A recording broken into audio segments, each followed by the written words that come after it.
Morning, welcome back. It's been quite a while since we did an update, like an official update on what's going on here.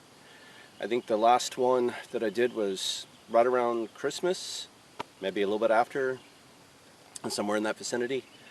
So a lot's happened and not a lot's happened. Let's get you caught up.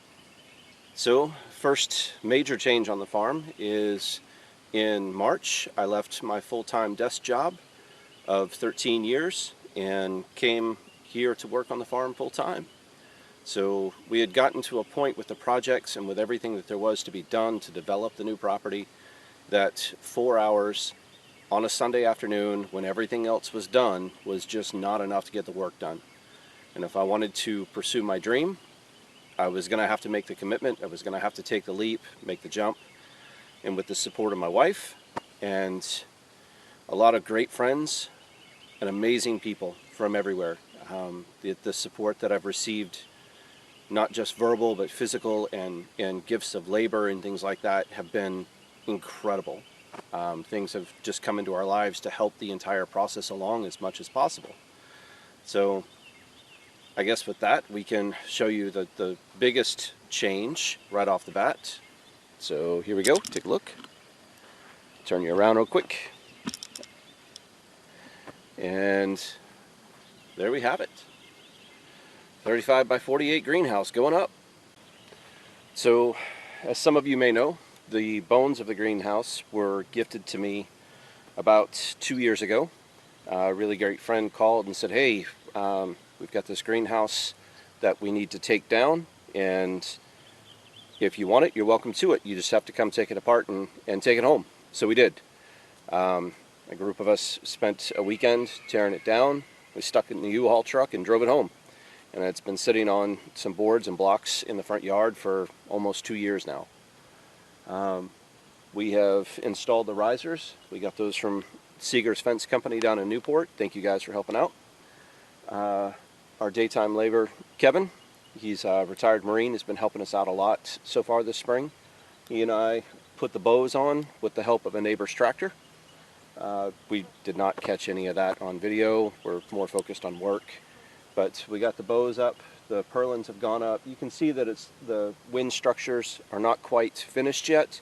We are working on that. I had to order some additional parts from Farm Tech, and they should be in any day now. So we'll get those on and tighten up those purlins and the cross bracing that goes across the sides.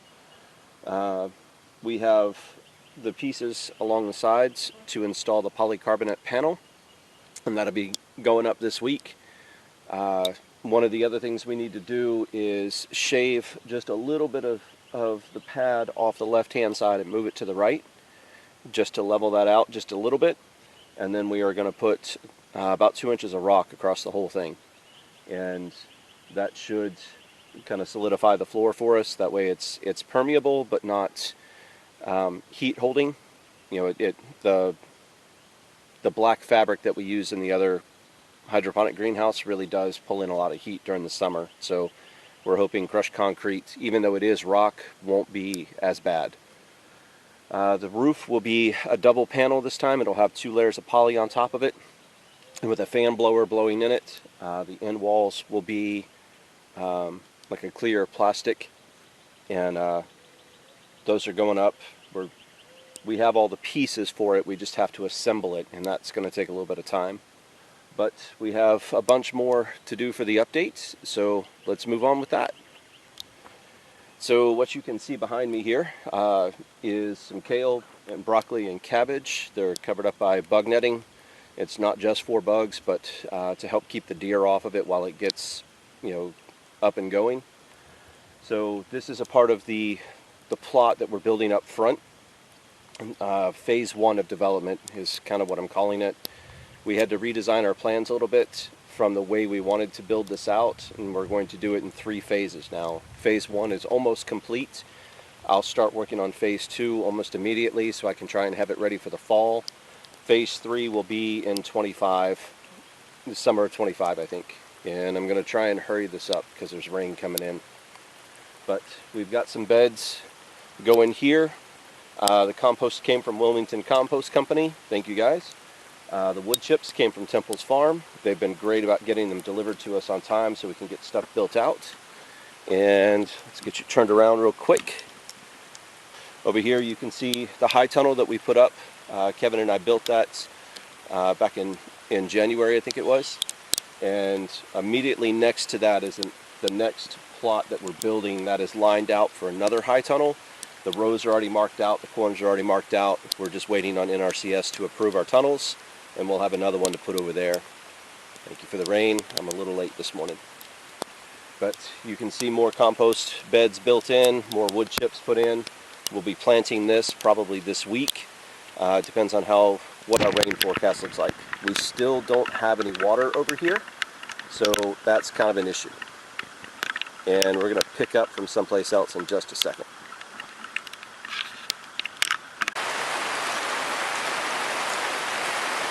Alright, due to some Sunday rains, we've had to move inside one of the high tunnels in the original plots. You can see we've got some overgrown carrots back here. We've got to weed them out. Some turnips in the back, some spinach, and our beautiful row of tomatoes. And they are right at the point of needing to be trellised, so we'll start that this Tuesday. Back in time with the updates and where things are at on the farm. When I left off with you in December, it's now April, we were working on trying to get a well on a cost share program from the state, and we were working on trying to work with the soil scientists to get a septic put in for the wash pack facility so that we could have a bathroom for employees and things like that.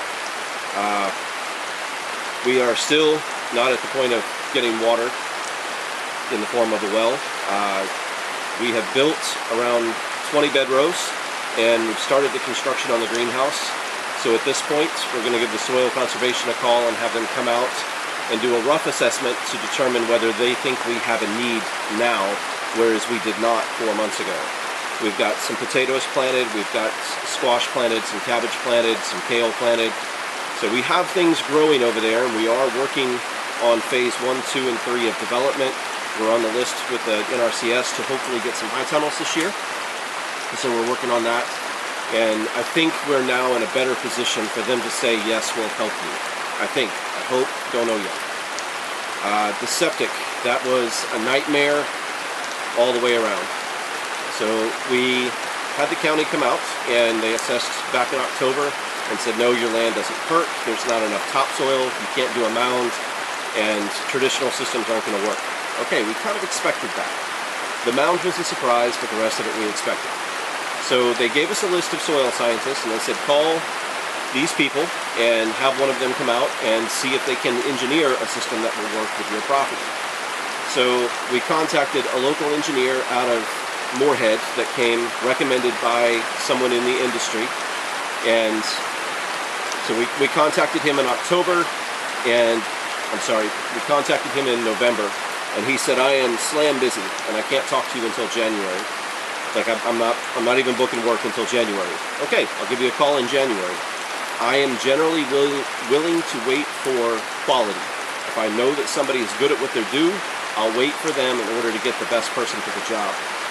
So January comes up, I call him and, hey, it's the first week of January, where are we on the schedule? Like, can we get things moving forward? And his response was, who are you? That's not good. Okay, so I start the conversation over. I sent you these emails. We had this conversation on this date. I said, oh, okay, I vaguely remember now. Please send me all of this paperwork, description, maps, this, that, the other, and I need a check from you for a retainer. So I did all that. This conversation took place on Thursday. It was a holiday weekend. I think it was Veterans Day or something like that. And, no, I'm sorry, it was President's Day or something like that, whatever's in January.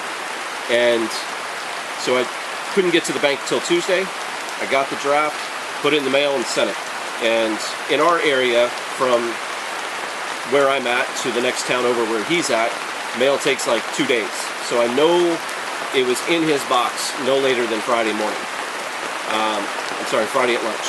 So I opened my email Friday morning, and I have an email at 7:30 in the morning that said, your check didn't get here soon enough. I gave your time slot to someone else. I'm not doing your project. Here's the name of another guy. Give him a call. So now I'm furious.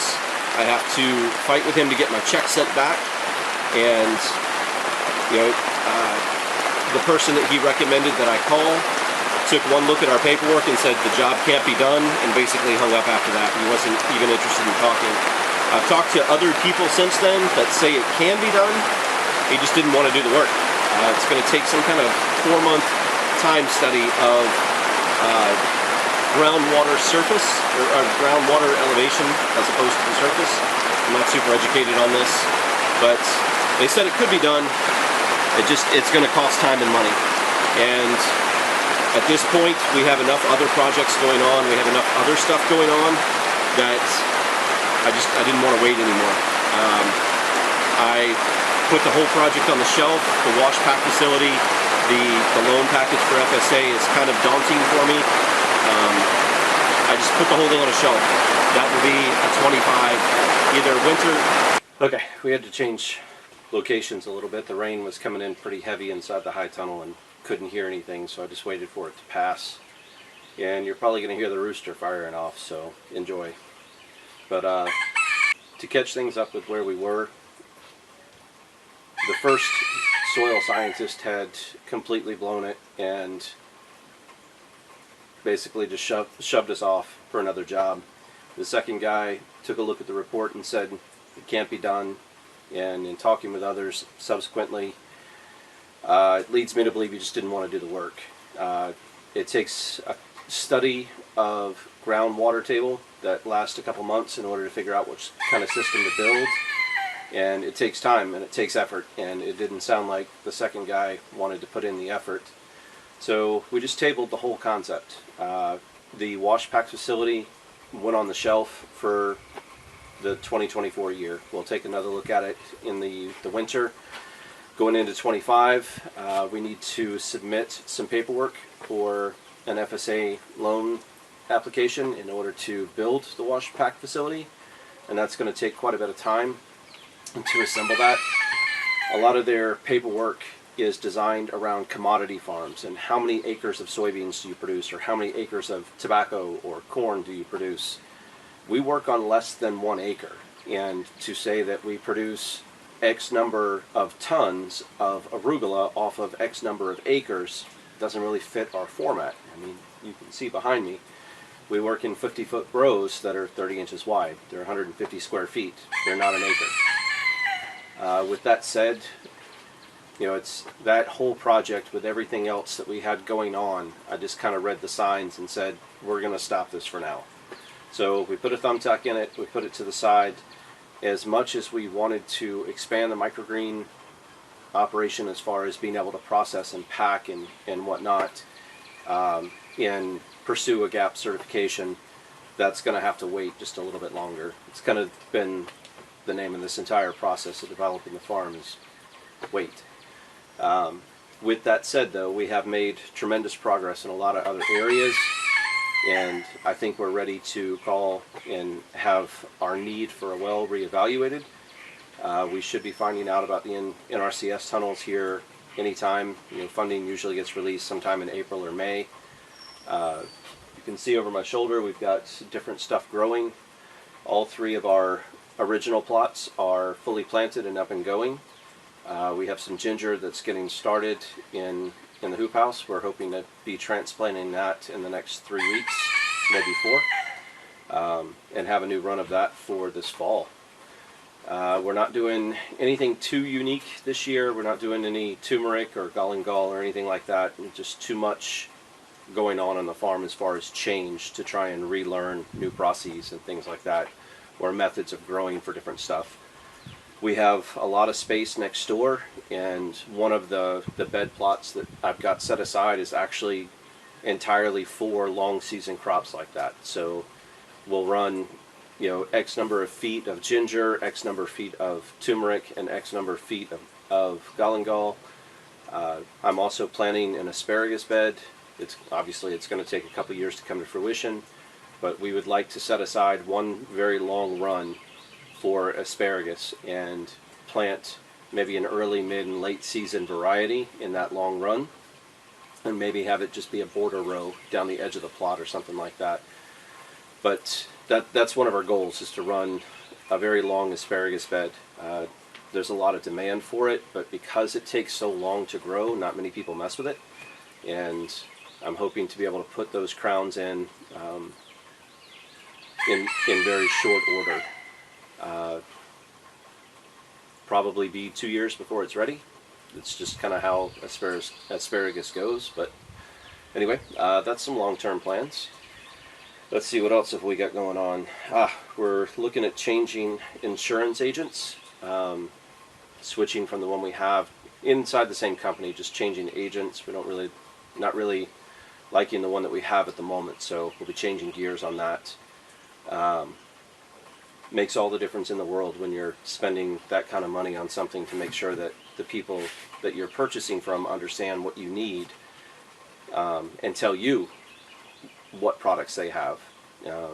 Just a different philosophy, I think, in doing business, but we'll be switching that up. Let's see what else is coming down the line. We put in some new buildings next door for storage. I think you may have seen one of those in a reel somewhere, or maybe a story on Instagram. I can't remember what we did with it, but the storage buildings were huge. They kind of allowed us to centralize our fertilizer and our tools between the two work sites. It's a bit further of a walk to get things or put things away, but having one dedicated spot with plenty of room that's elevated and dry is phenomenal. Like, we can get a lot of that stuff out of my personal 16 by 16 barn, so I can actually get it cleaned out and get it organized and start using it as a workspace instead of just rough storage for a bunch of stuff. Pretty excited about that, actually. Let's see. I think that covers the where's, the whys, the hows, and what's going on the farm. I wish there was greater detail to share, but the greenhouse is in process. As that progresses and we get some larger pieces acquired and done, we'll post some updates. One of the bigger concerns that I have with that is the water wall, or the water cooling in the back. We have the frame, we have the cardboard inserts that go into it, and we have the outside piece, but there's some parts that are bent and twisted that need to be replaced, and I'm not exactly sure how to go about that yet, because these things seem kind of custom from what I've been able to see in some of the catalogs, and I don't know who produced this particular greenhouse, so I don't know who made that water wall. I'm hoping that maybe I can talk with an expert somewhere from FarmTech or something, and maybe do a video call with them and figure out exactly what I need to fix the one that I have, or what pieces I'll need to replace. I don't know, we'll see. More to come on that though. But as far as the farm goes, right now we've got some arugula coming up. We have some Asian greens and some mixed kale coming up this week. For the week following, we've got some more cut lettuce. The Oryx spinach is coming along nicely. It's a large leaf spinach, gathering bags as they're available. We got a couple weeks worth of carrots left in the ground, and tomatoes are getting trellised for the first time this week, so maybe another 3-4 weeks we'll start seeing some tomatoes off of those. The celery is coming along nicely, and let's see, what else have we got. The dino kale is playing out, so we'll probably start taking it out this week. We've got some cucumbers to transplant in directly behind where those are at, so we'll get those in. And the fennel and the kohlrabi is coming along just fine. We've got some turnips and radish on the way. And then next door we've got some potatoes, some zucchini, and we'll be doing 2 rows of green beans. I'll probably put those in this week, now that we're getting past that last chance of frost. We'll get those in this week. And we've also got some cabbage, some more dino kale, our second evolution. I'm trying to see how late in the year we can push that. So we've got another round of kale over there, and 2 rows of cabbage. So with all of that going, we should have a lot more product available. We will continue to be at the New Bern Farmers Market and the Beaufort Farmers Market. There's been some questions about if we're going to be at the Hadlock Market and whether we'll support that one. Currently that market is only one time a month, and we feel that it really needs to be a weekly evolution in order for us to build a good clientele in a location. So until they're able to pick up the number of markets, we're probably going to hold off. That market is also in kind of an empty lot in full sun, which is not great for crops at all. Even with a tent, it's not good because you end up with, you know, the sun angle coming in from different sides. You have to put up walls on the tent, which then turns it into a giant parasail. There's just a lot of issues with that, and I think they saw the wind issue in the first market there. But, you know, someplace that, if they were able to establish in someplace that had a little bit of shade, a little better parking situation, possibly a little windbreak, I don't know. But shade is definitely paramount, and the number of times per month they run the market is also really important to us. We are not able to move product every week, then it jams up the system. It's hard to plan for that, and frankly we don't have the resources to allocate towards a complete third market. Like, we don't have the tables, we don't have the personnel, like all of the tooling and scales and things like that go with setting up a market. We don't have all of that to set a third market, and for one a month it's really not worth that extra cost to incur. So we are looking forward to being a part of the Havelock market. We think it's still early yet, and we may join it at some point, like I said, once the frequency and the location get worked out a little bit better. But thank you for stopping in to check up and see how the farm's going. We'll continue to release videos, I would love to say on a regular basis, but I know me, it won't be a consistent basis, but we will get them out as we have material to publish. And, you know, it's just going to be a lot of repetitive stuff from next door about building more rows and finishing up the greenhouse and things like that. And I know I probably will get some questions. I welcome all of those. Please leave them in the comment section. I'll answer as many as I can. I did want to cover one last thing. You notice the high tunnel next door. You briefly saw it. It still doesn't have any plastic on it. We did that because we need the rain to water whatever's in that tunnel, even though we don't, like, right now we don't have a water source other than rain. If I put up plastic, no rain. So we left that plastic off for now.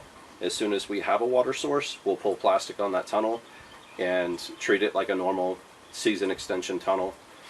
We built solid end walls on it this time, and I think you'll see a big difference in the way that those doors get managed versus what we have now, which is scissor doors. And for anybody watching, I do not recommend scissor doors. I thought they were a great idea when I first built these tunnels. They were cost effective, they were easy, they were quick to put up. Long term, they don't hold up. They do more damage to your crops than anything. You know, once that plastic blows loose on the bottom, it's like a big broom just whipping back and forth, beating your crops to death. Even with multiple sandbags across the bottom, I couldn't hold it still. Like, it would work its way loose and then work its way inside and start beating stuff up. We had some winds that actually bent the bolts or moved the anchor post that's in the middle. We've just had tons and tons of issues with the scissor door concept on our high tunnels. So moving forward, we won't be using that at all, and I don't recommend that to anyone, especially if you have a wind-driven area like we do. It seems as if the last couple of years that the wind is never less than 10 or 15 miles an hour. It's blowing right now. And the tunnels can handle that, no problem. But when we get these 40, 50 mile an hour winds that we seem to be getting more frequently, it just beats those tunnels up really bad, and the end walls take the brunt of it. So moving forward, we'll build solid end walls with channel lock to hold it down and do our doors differently. That's all I can say. Smaller entryway and things like that. So you'll see more of that in the future. But like us, you know, down below if you could. It helps the channel. Subscribe, ask some questions.